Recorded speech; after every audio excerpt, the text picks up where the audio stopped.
balancing between deen and dunya.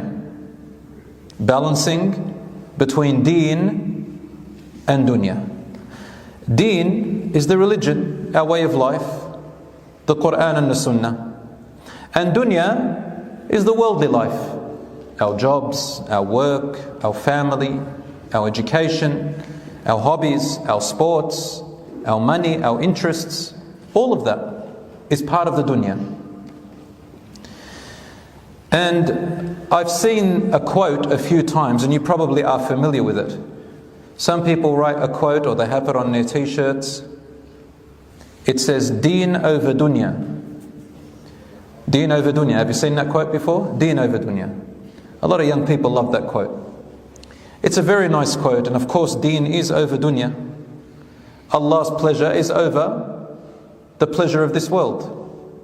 But I want to be careful that you don't misunderstand that, and it leads you into an extreme which becomes neither deen nor dunya. What does deen over dunya mean? I would rather say this, and this is more correct to the Quran and Sunnah. Make your dunya part of your deen. Make your dunya part of your deen. Turn work into worship. Who said that deen, religion, has got nothing to do with dunya? And how is that deen becomes over dunya, except in one way?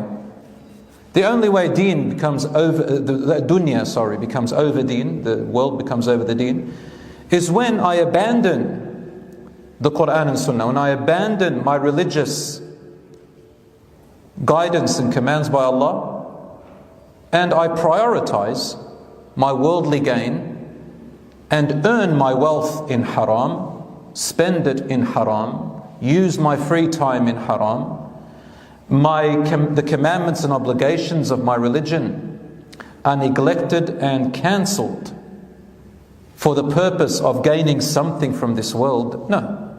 Or I turn my actions into showing off. My prayers become showing off, my Quran becomes showing off, my work becomes showing off. All of that becomes putting the world over my deen.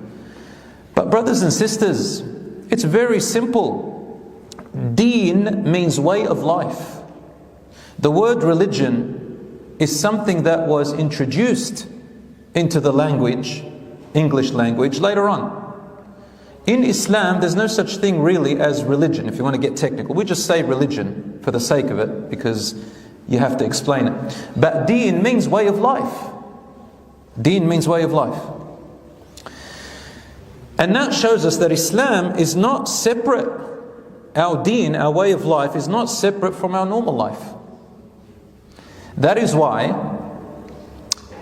some people term Islam as the religion, the natural religion. In the Sharia we call it Deenul Fitra, the way of life of our natural human way.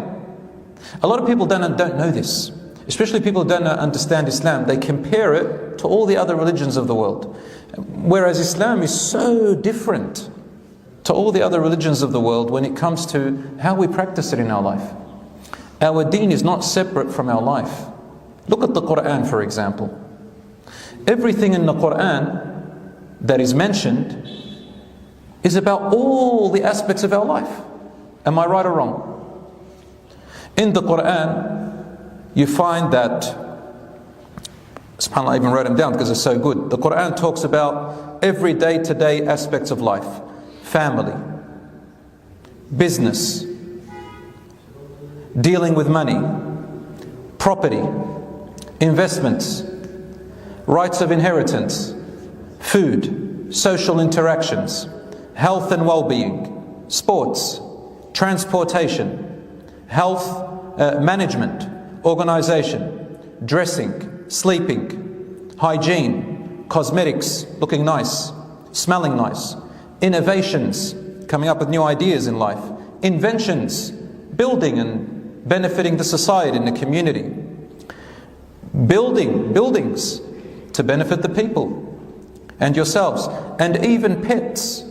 Talks about the rights of pets and how to deal with pets.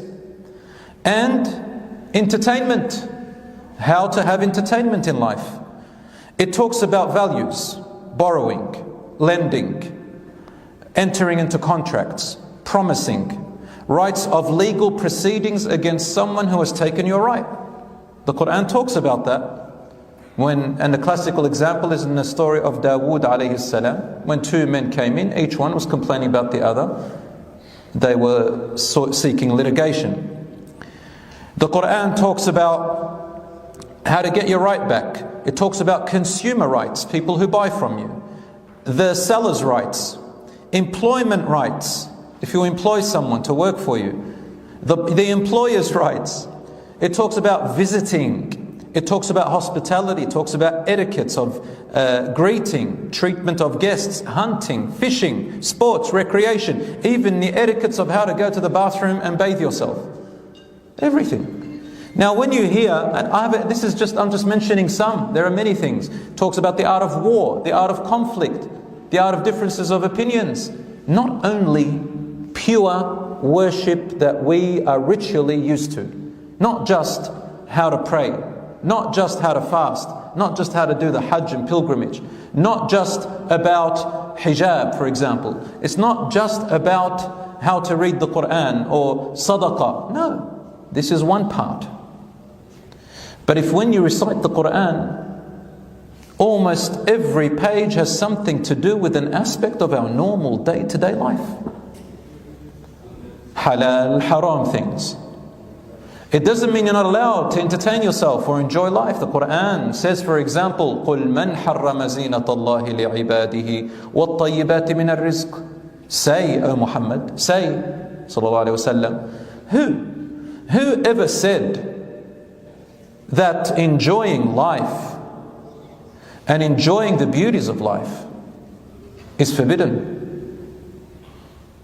And enjoying the fruits, and enjoying the luxuries, enjoying good taste.